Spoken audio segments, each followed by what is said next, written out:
नमस्कार, मैं हूं वैशाली। आप देख रहे हैं the Bharat times news channel. आइए रुक करते हैं आज की बड़ी खबर पर।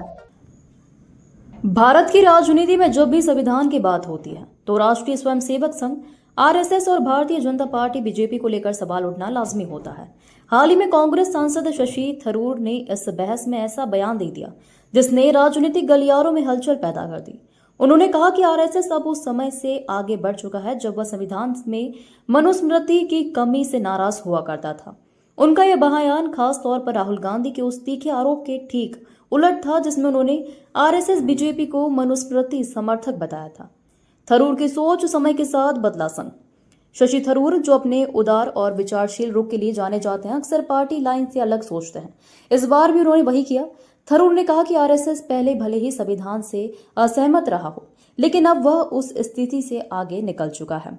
ये बात उन्होंने ऐसे समय में कही जब देश में यह बहस चल रही थी कि क्या संविधान की प्रस्तावना में धर्मनिरपेक्ष और समाजवाद जैसे शब्दों को हटाना चाहिए जो आपातकाल के समय उसमें जोड़े गए थे। कांग्रेस नेता राहुल गांधी ने हाल ही में एक सभा में कहा कि आरएसएस और बीजेपी संविधान की जगह मनुस्मृति को लागू करना चाहते हैं। उन्होंने आरोप लगाया कि भाजपा देश को फिर से जातिवाद और अन्याय की ओर धकेलना चाहती है। राजनीतिक विश्लेषण, कांग्रेस में मतभेद या रणनीति।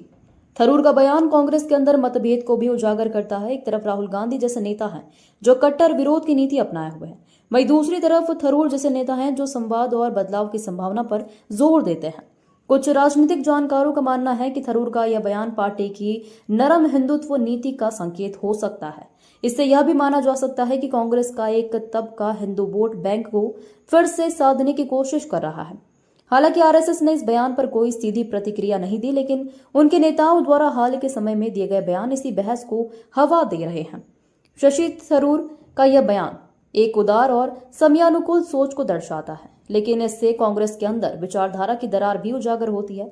यह देखने वाली बात होगी कि क्या कांग्रेस इस मतभेद को एक वैचारिक विविधता मानती है या यह भीतर से रणनीतिक बिखराव का संकेत है।